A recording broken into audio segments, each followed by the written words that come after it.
So we're gonna start on our mat in down dog. And I want you to start, connecting to the sensations of the body here.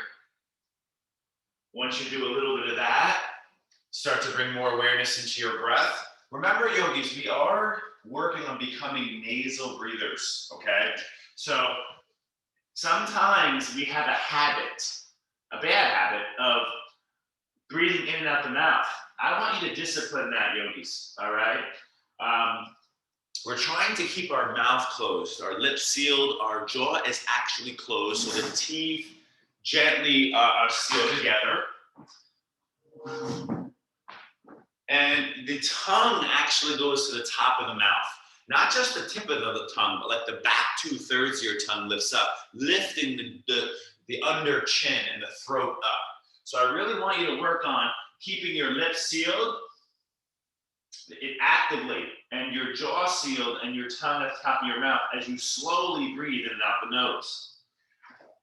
Yogis, it's all about breath work, all right? It is a more challenging form of practice. It's more subtle, but it is the bridge into the subtle body, okay? I know a lot of people obsess over exercise and they say it's the best form of how we change the mind, but I don't really agree there, all right? So you're in down dog, you're letting your head hang low, you're focusing on your breath. We got about another 30 seconds here, please.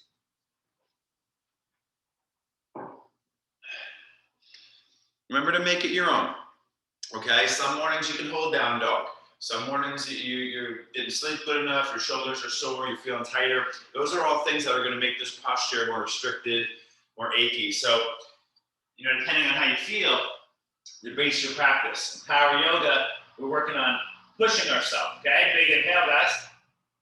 Go slow, walk your feet to the front of the mat. Right from one posture to another posture. 2 basics, fundamentals. Bend the knees, arms up. So a little bit different today. Good. We're just gonna keep the knees bent in chair, all right? And take your time. If you need to kind of get up and down a little bit, that's fine. But we're gonna move the arms here a little bit, okay? Watch what I do. I'm gonna reach those arms up and back, and then I'm gonna reach the arms forward and up. But just notice the legs don't move, okay? Arms go back and up. You can even squeeze them together a little bit. And then arms go forward and up. 3 more, arms go back. So it's not weight bearing, it's not a resisted movement, right? But it's still challenging because you can reach to an end range. Looks good, 2 more.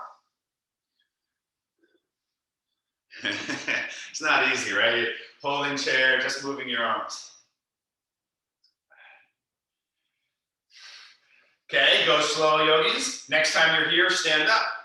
Feet step together if you can. I want to see some squeezing in the butt, in the thighs. Right hand, left wrist. Look at my left wrist facing right. Traction, left wrist up. Big inhale. Just a little side bend. Remember, I can bend much deeper here, but I'm not going for peak flexibility. Now, as the yogis say, can you make it a meditation? More mindful, more present, calm and centered. More self-aware. That's what yoga is all about, that self-awareness on many levels. First, starting with the big physical gross body, okay? Big inhale, right arm up, left hand grabs right wrist, reach up, up, up. Big heightened lift, followed by a subtle side bend.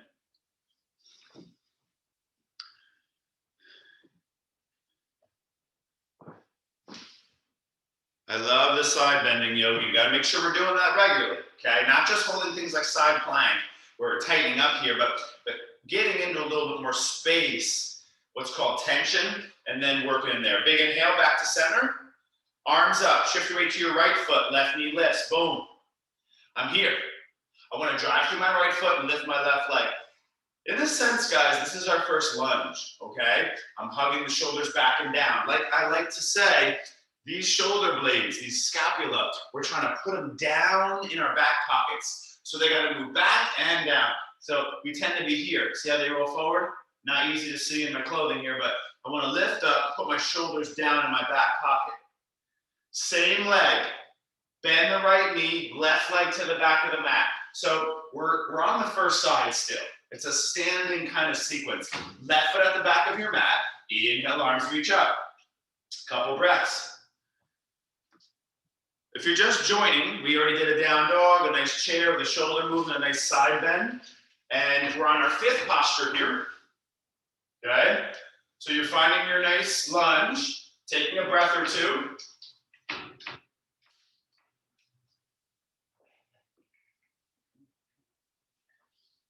Big inhale, very simple. Hands on the hips, left foot steps forward. In traditional hatha yoga, guys, we don't waste a lot of movements. Very intentional, even in between. Right knee lifts, hands intertwined, opposite pinky, below, 2 inches below the knee, and stand up, flex that foot. It's a very classic yoga pose, right? Just right here. You're gonna feel a lot in the hips, because in the same way that this is very asymmetrical for those hips, this same posture you're in is, except it's a little bit more activating.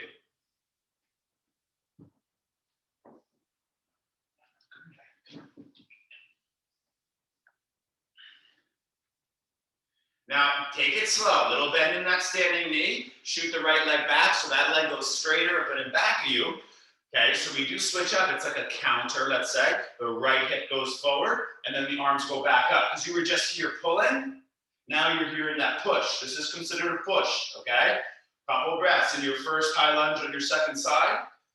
Some of you see that I have my back knee really bent. That's a different type of lunge. We call that bent knee lunge. I like to sometimes bend my back knee a lot. It kind of depends on what I'm doing less of.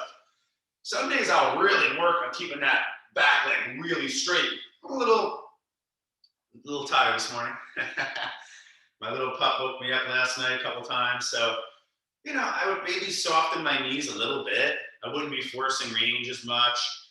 Maybe a little higher up in my lunge. Still making it a power pose. Lunge is a power pose, but a softer variation on those knees. Don't let the front knee go too far forward, okay? Next week, I'm actually planning an alignment class where we're gonna really look at all those poses and the subtle. I don't do that enough, okay? Big inhale, go slow. Right foot at the front of your mat, hands on your hips. Feet together. Second round, chair pose, go ahead. I know, it's a lot on the legs right now, but don't worry, you'll forget about that quick once I get you in this next plank pose. Okay, big inhale, guys. Get low, exhale, forward fold. Not gonna have you hold this yet. Inhale, half lift. So I take a moment to, as I call it, a sacrum reset, where I lengthen my core, tighten up all through my back and my hips. Then I take it to plank with that length, with that reset. All right, first time in plank here, guys.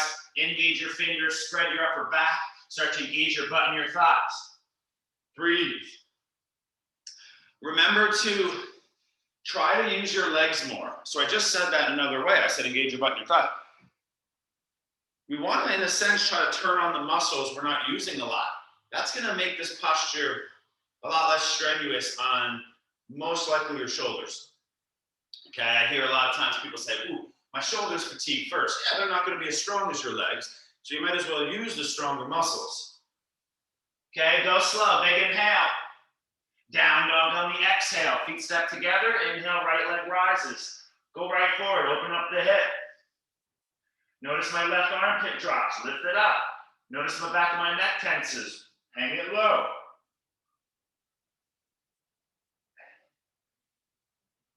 Big inhale, right leg high, left heel high. Remember that I move at a pace. It doesn't need to be your pace. Right knee forehead, shift the plank, step left foot forward. Left hand down, maybe on a block, inside right foot, right arm out and up. This is kind of like one of my favorite yoga poses as far as changing the body in a functional way. Asymmetrical legs, just like walking. Asymmetrical twist, just like bending over in the kitchen. I love that lunge twist, yogis. I like it a little more than that elbow hook because it's, when we hook the elbow, we kind of activate in a way, then release, and where the body's held in a space. I love this active form, the shoulders, postural correction. Okay, we are going to take this into a big stretch though, if you want. Back knee goes down. Now, some of us can just stay here a little bit softer. Notice that my left knee is not under my left hip. It is back in space. If you want the big stretch, warning, real big one now. Right arm reach back. Left knee bend and grab that left foot. Right hand to inner edge of left foot. Last few breaths, I can roll on the outer edge of my front foot, which makes it a little bit more like a pigeon. Pull the heel to the butt.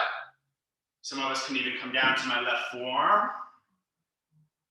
It's a pretty big stretch, but we already did it, a couple lunges on this side. We already did a couple chairs. We already did a side bend, dog, plank. Nice. Yeah, I like to see some of you doing a little bit different variations. Some of you guys, you've been practicing yoga longer than me. Don't be shy to put your body's instincts over what I'm telling you. I don't know exactly what you need and where you're at right now. So you're open to what I'm saying, but most of that practice is just coming by the information you're gathering in the moment. Let's go here, guys. Right hand eventually down, back toes tucked. Throw that right leg back and up here. It might feel good to kind of circle your hip. It's a really good movement to do regularly. The big hip circles. And then we're going to meet back in down dog after you kind of neutralize. And we're going to take a couple chaturangas now, okay? So just breaking this down a little bit different way. Nice inhale. We're going to meet back in plank. Exhale, bend the elbows. I'll take it down to the chest because I'm feeling a little tight, a little fatigued today. Inhale, we call this Cobra 1. Notice I am pulling my belly in, engaging my legs. Okay. Some of us might want to go to Cobra 2. Same thing, I want to create length and leg activation, navel in and up. Okay, downward facing dog, hips up and back. Let's do about 3 more. We're not going to do a ton of these today, so get them in now. A nice skillful rounding forward like a wave. To plank. Some of you are adding push-ups. That's nice, great upper body work. Eventually, you can hover halfway. We call that up dog, where the thighs, hips hover. I think everyone I'm pretty familiar with in here, you guys know that, those poses. It's not like one is better than the other. It's context. I tend to do gentle cobra and full cobra a lot more than up dog. I can create a lot more length, a lot more leg activation. I can pull my abdomen in better. I can engage my legs better, shoulders back and down better. So, why even do up dog? I do it sometimes. I tend to keep my toes tucked more in up dog as well. It's not commonly taught. Okay, let's keep going, guys. Most of you look down there, downward facing dog. Feet step together, inhale, left leg rises. Just a breath or two here, kind of open up your hip, give it a good active stretch. A lot of places to feel this. I like to bend the heel to the butt, the left heel to the butt. That's going to lengthen through the quadricep, the front of the thigh a little bit more. But you got to make sure you lengthen your side bodies, lift your right armpit up, press those palms down. And sometimes I'll even straighten that left leg. So that left leg actually straightens and reaches up and back and across the body. That's a quite different sensation there. Very subtle shift in the leg creates a very different kind of stretch, okay? When you're ready, guys, left leg goes back high. You may drop that left hip, lift that right heel. And then nice and slow, shift forward to plank. You know the deal here, step that left foot forward skillfully. Remember the foot's like inside the left hand, not really in the middle. So feet are about hips width distance, good general rule. Right hand down to start, the active twist. On the block for most of us, left arm out and up. And I just had you kind of hold here now, all right? So sometimes I'm going to give you more freedom, but then sometimes I want that kind of more discipline. So free movement contrasted by discipline anti-movement. Try to find spaces in your practice where you get a lot of movement, especially in the beginning. And then towards the middle, once you feel like the movement is becoming like a subconscious pattern in the body, you're fidgeting, you're moving, I want you to start disciplining any fidgeting, any kind of unnecessary movements. I call that anti-movement, just like we do anti-rotation, anti-flexion, anti-extension, all these ranges that your body wants to drop into, but you don't let it. You don't let the body move. Okay? That's called asana. Now listen, drop your back knee down. If you're doing it, you can roll on the outer edge of your left foot here. Just make sure that right knee's back in space. Left arm's going to reach back now. Back knee bends. And then if you're trying it, big old stretch now, left hand, right foot. We call this like bound lizard, pretzel pose. There's all these kind of crazy names for this one. It's a really big stretch.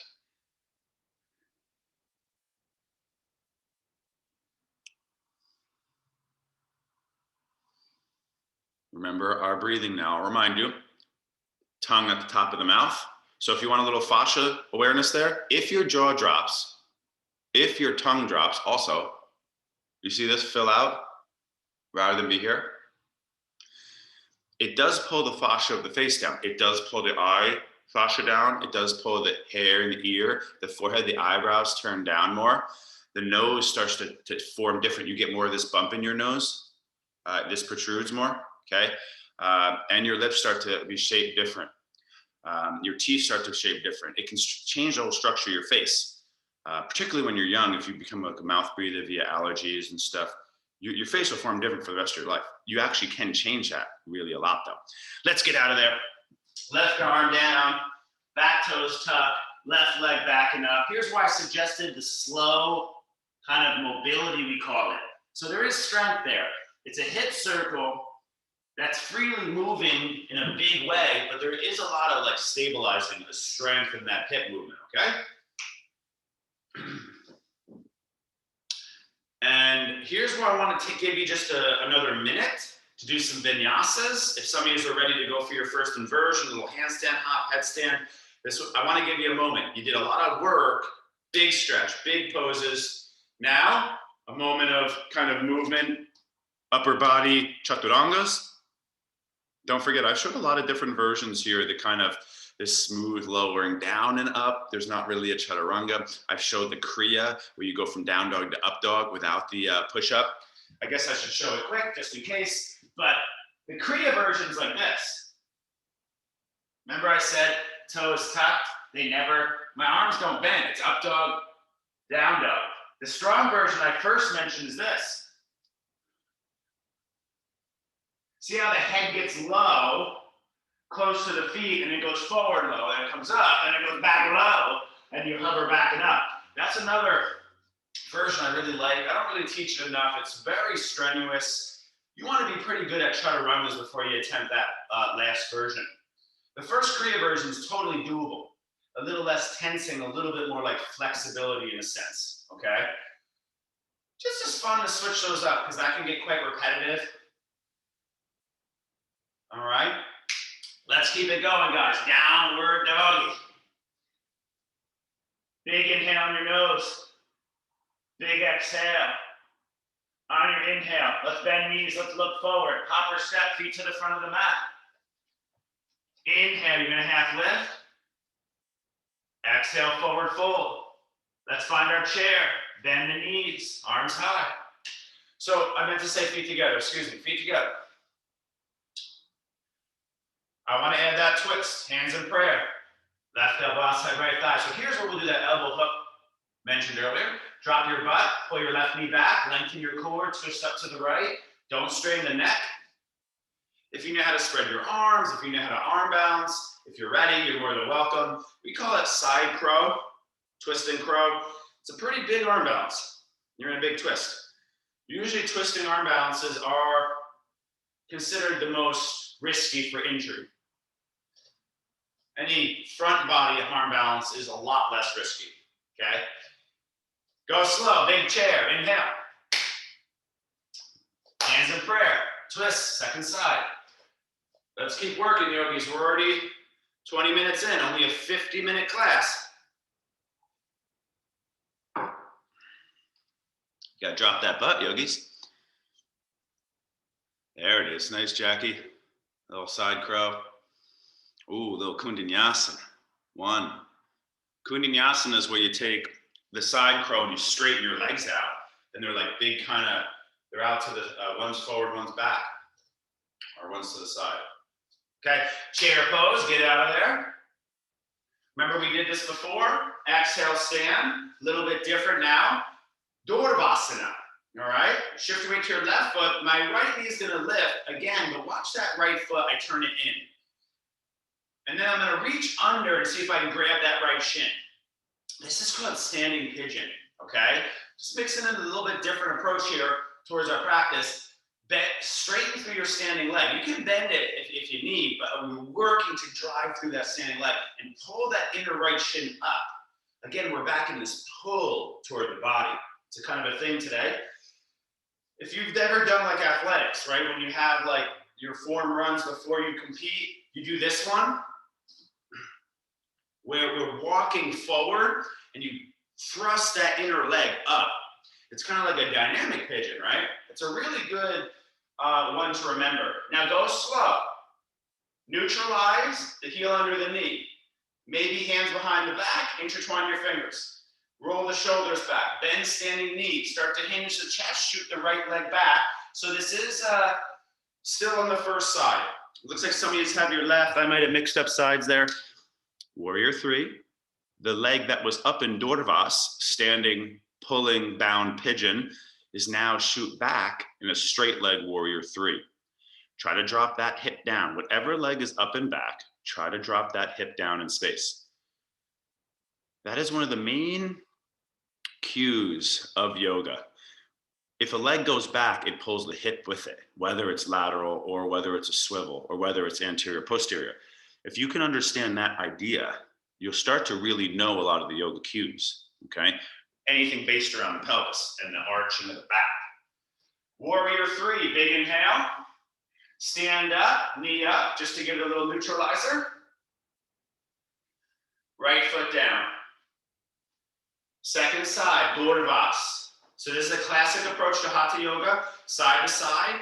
Stringing a little bit more postures together is more like Vinyasa. Shin turns up. Now, sometimes we mostly go here, right? But I want you to work active today, where I lift the knee up, I turn the inner shin up, and then I reach through and I grab that shin. Now, with practice, I'm actually not that good at this posture, even though I practice a ton of yoga. With practice, you can get your forearms under. With practice, the foot can go into the elbow crease. With a lot of practice, the leg will go behind the head, and you'll stand up in prayer here and you just meditate. So if anyone wants to throw their leg behind their head here and stand up.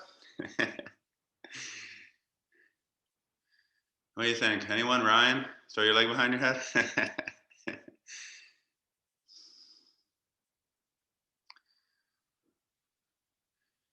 Remember that, I teach a lot of fundamentals and stuff you're familiar with, but the whole foundation of this exercise, neural exercise called neurobics, there's a small book called Keep Your Brain Alive, and it's 100 pages and it's brilliant. It's so easily and well done. It gives about 70, 80 neurobic exercises. Think about aerobics. It's neurobic, neural.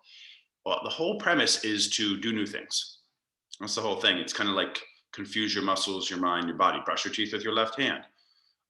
Walk around your house with your eyes closed. There's a lot of things about smelling too. Warrior three, left knee lifts, bend right knee, shoot the left leg back. Hands can intertwine behind the lower back, opposite pinky on top. So the hands were just in here pulling, now we go behind in straight arms. So you can always see the idea of balancing the body out well, okay? Warrior three, it is two postures in a row. Now you are bent over. In the last posture, you were bent over, but you were trying to stand up. Now you're trying to bend over, okay? Drop that top hip down, guys. Whatever leg's up and back. Flex the foot.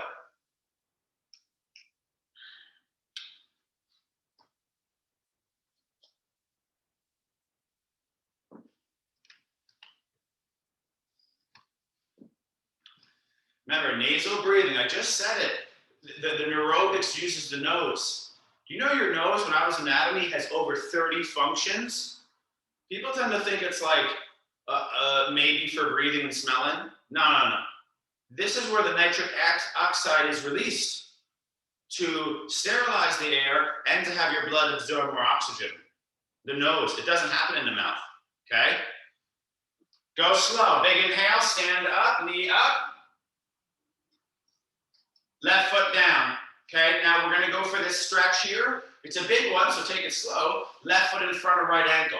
See how the ankles cross? If it's too much, just keep your feet parallel, please. Maybe blocks in front of you. Bend your left knee. My right leg is the back leg. Inhale, hands on hips, forward fold. Touch your toes. If you want to explore, walking your hands to the side, we're not going to hold it too long. But I do want to encourage you to get out of the linear practice. Yoga, Olympic weightlifting, powerlifting, and a lot of cardios, they're so linear. But the body, I talked about it in aerobics, it's all about like getting into that space where the brain actually has to work. If you can go on autopilot, in a sense, it's not that great for the brain. I mean, there are aspects we can work in there, like meditation properties, but let's try new things. Stand up, left foot releases, and right foot goes across. So my pinky toes kind of line up, right? I take my hands on my hips, inhale, and then I forward fold.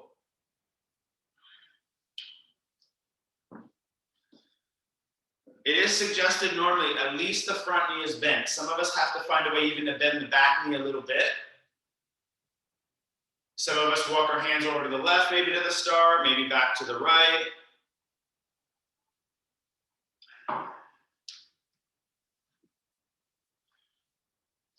Remember that linear symmetrical exercise is the foundation. It kind of always comes back to that, to kind of teach both legs to work together well. And then from there, one leg has to go here, one leg has to go here. And then you're teaching like asymmetrical, what we call like compound work. The legs are working together now in like different actions. So squat precedes lunge, but lunge is also a basic asymmetrical, all right? But it all comes back to that. It's like squat and lunge, whether it's lateral lunge, okay? Basically, lunge is like one leg straight, one leg bent, or one leg back, one leg forward in some type of opposition. One leg lateral, okay? So go slow. Rise up, please. Come to the top of your mat. Turn your feet out a little bit. Inhale, reach your arms high.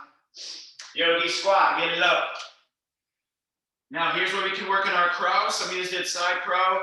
A couple of you I saw doing a little handstand hop. If you want to do another arm balance, I don't teach Vinyasa in this class. It's a big one. If you want to do something like that, TT Basana, baby crow is on the forearms. Save a little energy because we are going to do flip dog and fallen triangle next, okay? Hands plant, elbows hugging, get forward. If you do not get your elbows forward over your wrist, this will not happen. And at that point, you got to really turn on your fingers because they're like brakes that don't let you go forward. Spread your back, look forward, not down, and then one foot lifts on the other. And it's that first, what we call a true arm balance, all body weights on hands. I call it a hand balance, and more so than an arm balance. I call something like side plank more of like an arm balance. This is like really all in the hands. It's going to determine your balance in it. There's a subtle difference there, but we're kind of just being picky now. Arm balance. First arm balance is crow pose, okay? Optional vinyasa, step back, high plank, low plank. Optional child pose if you need after a strong crow attempt. Let's meet back in down dog. If your mouth is open, remember to close it. If your tongue is hanging low, your tongue with your jaw and lip sealed should fill up the entire cavity of your mouth. There should be no space between the top of the tongue. That's very difficult initially. The back of your tongue lifting up. That tends to even feel like you're cutting off your airways. There's too much straining, but you're working towards it, all right? Down dog, feet step together. Last standing flow. Inhale, right leg rises. Open up the hip. Lift your left heel, right foot off your mat behind you. Even though we repeat this a lot, it's really difficult.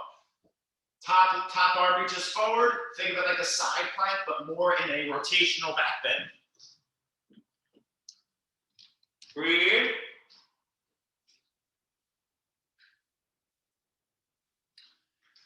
Now we got one more posture here, yogis.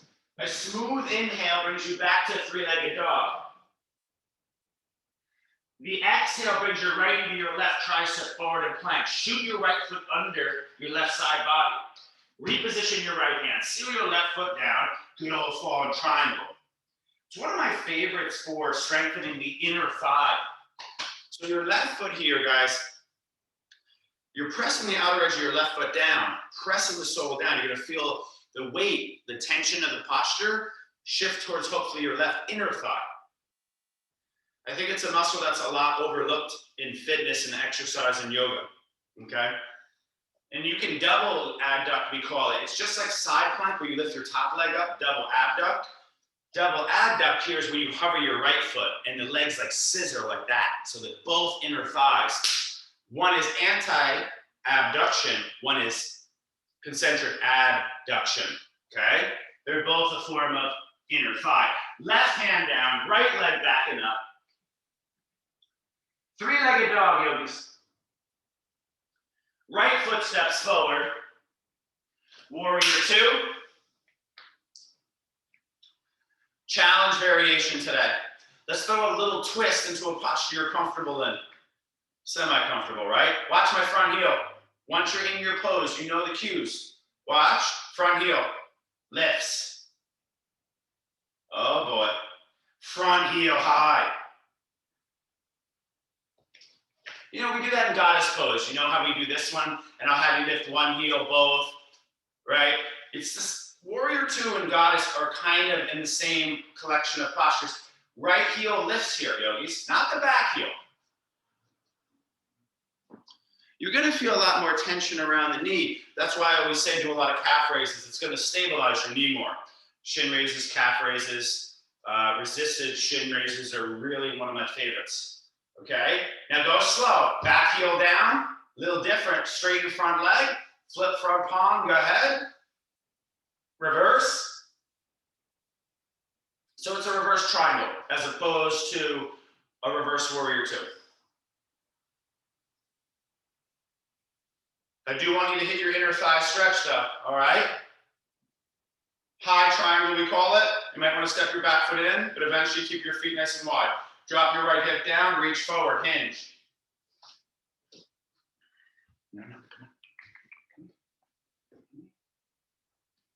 When I think of a few postures that are just so fantastic, we should do them really regularly, is triangle is one of them, all right? This is the biggest lateral range, lateral tilt. It's a strong adduction. I mentioned inner thighs earlier. And our final pose of sequence, not long hold here, right hand down. If it's not, left leg up, and the good old half moon. Work on hovering your right hand. As you can see, my right hand is hovering. Look at the one line from my left armpit to my left heel. Some of us can even reach the top arm forward or both arms forward.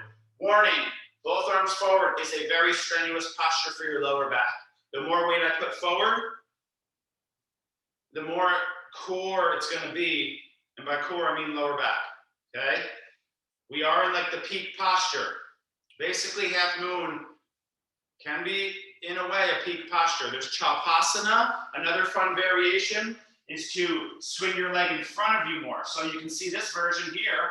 My left leg is not in back of me like most of the time. I bring it lateral. So I bring it out to the side. That's still going to be glute medius, but a little bit different. It's horizontal abduction as opposed to abduction. All right? How slow can you go? Bend standing knee. Left foot lands at the back of your mat. Take a little reverse. Right arm goes high. And here's where we're going to have one last round of inversion work. We're going to windmill down at the front of our mat. Right leg goes back to neutralize. Let's take 30, 45 seconds of some fun time. Hands plant, feet step close, little bend, little hop. Or maybe come down to your forearms, work a little dolphin. If you're not really into the hops, no worries. I do want some weight bearing on those shoulders. You will get a little stretch before we do our final side. Pull your chest through your arms, relax the back of your neck. Walk your feet a little closer, widen your feet. Work on pressing your heels down. Notice the head is coming through the arms. Last 30, 40 seconds. You can also do forearm balance, right? Or headstand. It's nice to have a little wall. You kind of turn your back to the wall, and then you you hop up to where as you hop, your hips might hit the wall or your feet. Walls are great for just keeping you a little bit more supported, just assist. So you don't flip over on your back and you get comfortable at least jumping up to that space. You get some of that memory where that space is, stacking weight better, and then you get away from the wall and you try a little bit. It's hard to start, very difficult, and just in the middle of the room. It can be a little intimidating, right? Now, I'm gonna keep moving forward, a little meditation. Vira, knees together, sit between the heels. Top of the feet down, look at pinky toe down. Start to lean back.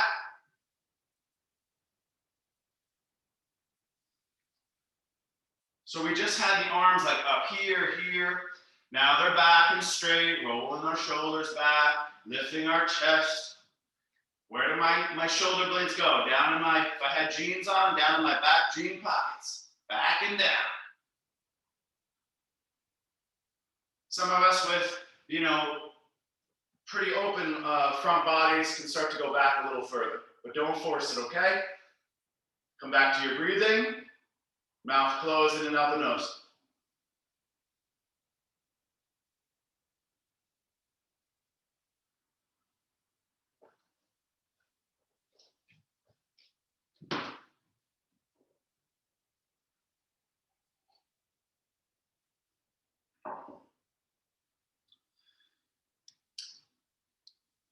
Big inhale. Please take your time. In a meditation, make your way back to down dog for our final standing flow. So this is kind of a foundational way I work you often. It's like flip dog, fallen triangle, three-legged dog. Three-legged dog is kind of like a warrior three, right? So here we go. Feet step together, down dog. Inhale, left leg rises. Open up your hip. Open up that hip so much, you start to spin on the ball of your right foot and your left leg lands off your mat behind you. You spin your chest and hips to the sky, your left foot closer to your right hand, your left knee is bent, your right leg is more straight. It's kind of like a counter. You want to press the big toe of your right foot down. That's a very active pronation of your foot. So you're pressing like the inner edge or padding of your big toe down.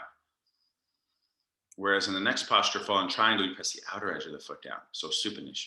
Okay, you see the opposites there. Now go slow, and no, let's not hold this one too long now. Three-legged dog, a smooth movement.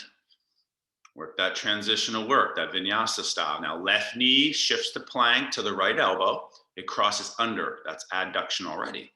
Shoot the left leg over to the right. Outer edge of left foot down. Seal the right foot down.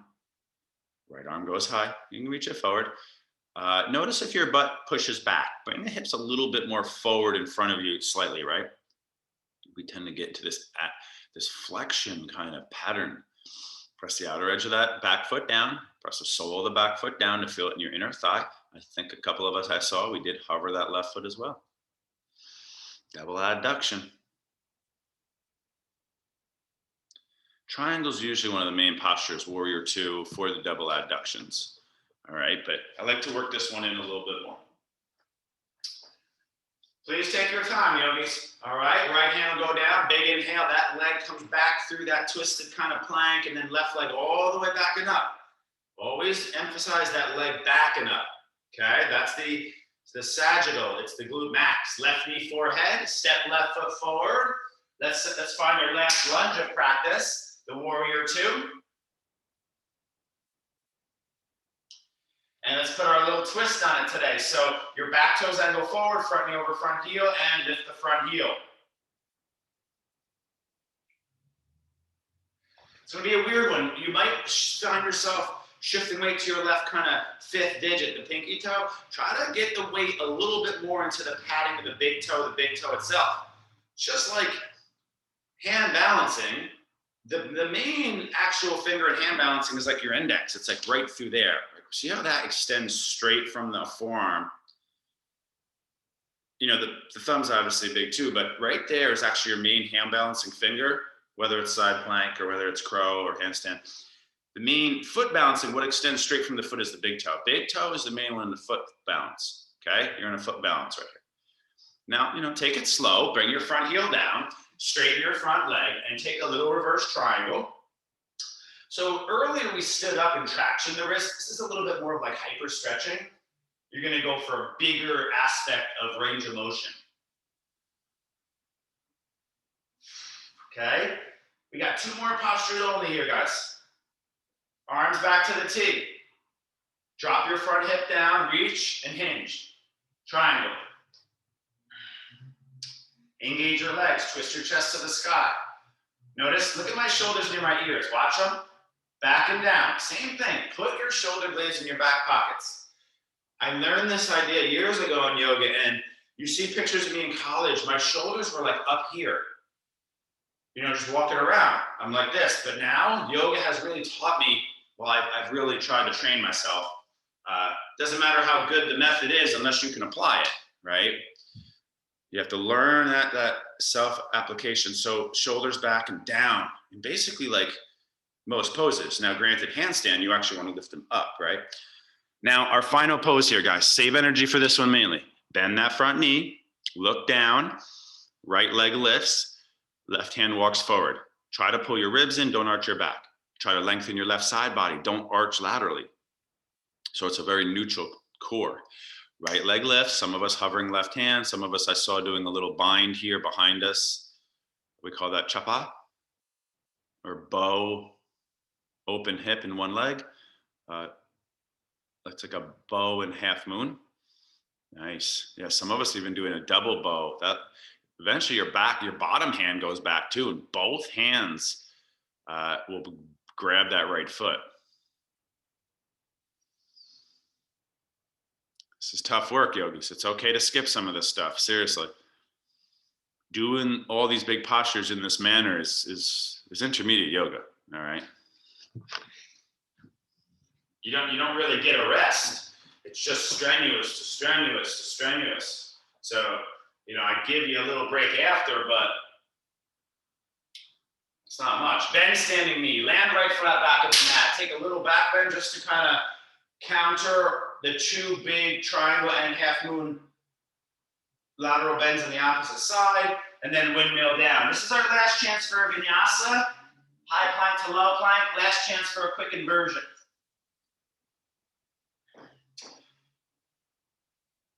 So eventually,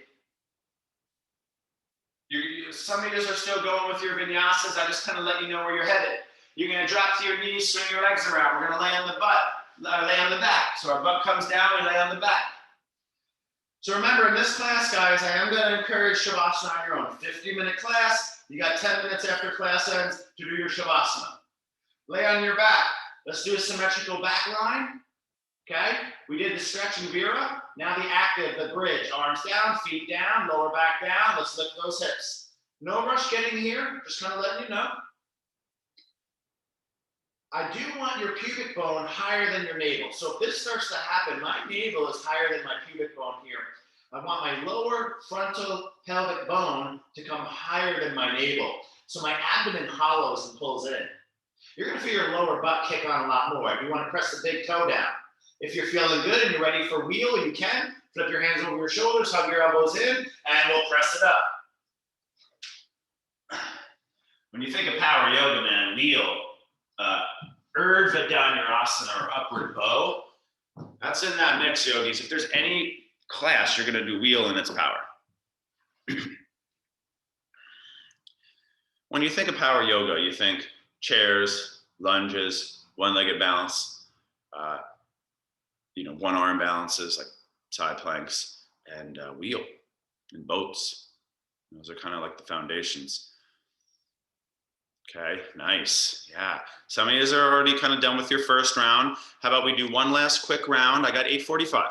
So we're going to have 4 minutes, a quick stretch and release. I will say namaste at that point, and then you will take your half-hour meditation shavasana practice. Half hour or 2 minutes, right? One of the two.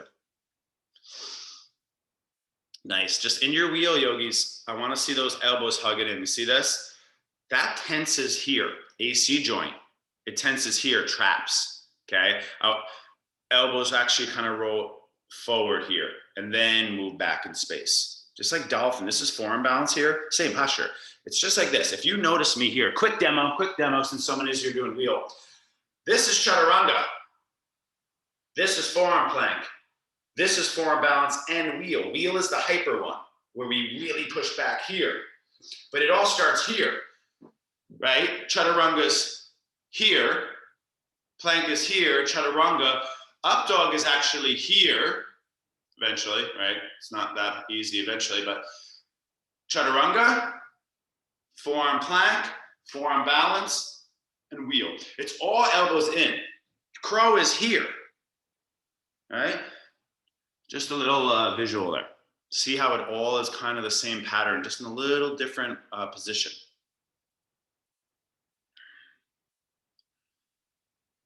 Nice, Jackie.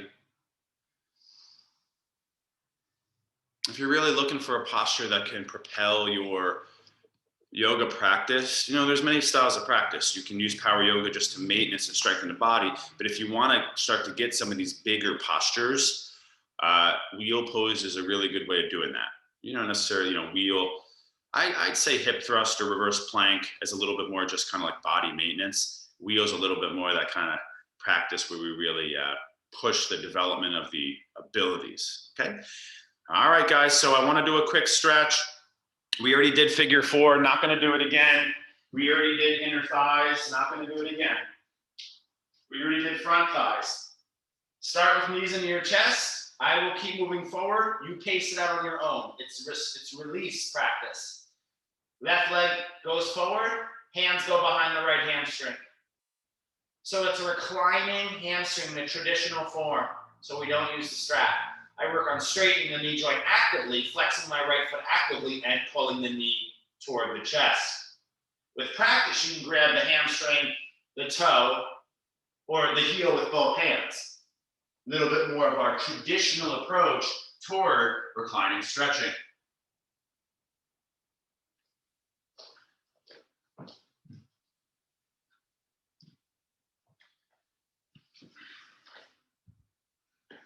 Now listen, soft bend in the right knee, scoot your hips right, take your right knee over to the left, final twist, right arm out. So we did, this is our 4th or 5th twist, deepest one, more in our form of revolved half moon. Deep breathing, reaching your right arm out, looking to the right.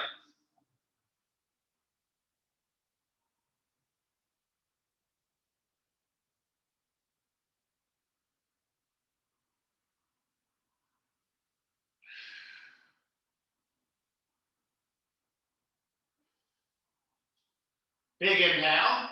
We're going to come back to center. Maybe bring both knees into the chest for a moment. Eventually, right leg release. Left leg straightens, head on the floor. Opposite pinky below the hamstring. Remember we did this standing? Remember we stood up and we did this? Okay, we also stood up and we did this today. Now we close it out, we go here. But it's a little easier. I can have you do this standing, which we do often, but this helps develop that range. Okay, flex the feet, engage the thigh, pull.